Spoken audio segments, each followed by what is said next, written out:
Border guard Bangladesh BDR হত্যাকাণ্ডের পর যে তদন্ত কমিটি গঠন করা হয়েছিল সে তদন্তে দেশি বিদেশি চক্রান্তের কোনো প্রতিবেদন ছিল না বলে জানিয়েছেন কমিশনের সভাপতি মেজর জেনারেল অবসরপ্রাপ্ত আলম ফজলুর রহমান। মঙ্গলবার এক সংবাদ সম্মেলনে কথা বলেন তিনি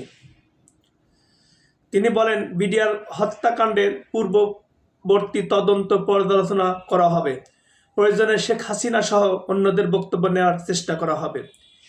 এর আগে সোমবার বিডিআর বিদ্রোহের ঘটনা তদন্তে 7 সদস্যের কমিটি গঠন করা হয়।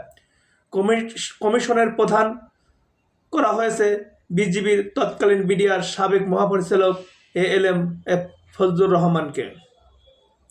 এদিকে স্বরাষ্ট্র উপদেষ্টা জাহাঙ্গীর আলম চৌধুরী বলেন, আপনারা সবসময় চেয়েছেন বিডিআর হত্যাকাণ্ড নিয়ে একটা কমিশন হোক। কমিশনের সদস্য সংখ্যা 7 জন। বিজিবির সাবেক মহাপরিচালক ALM ফজলুর রহমান এ কমিশনের সভাপতি।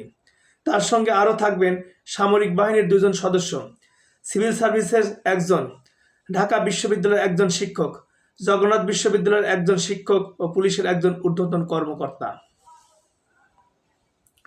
স্বরাষ্ট্র উপদেষ্টা বলেন, শেখ হাসিনাকে ফেরাতে ভারতের সঙ্গে যোগাযোগের জন্য প্রয়োজনীয় উদ্যোগ নিতে পররাষ্ট্র মন্ত্রণালয়কে চিঠি দেওয়া হয়েছে।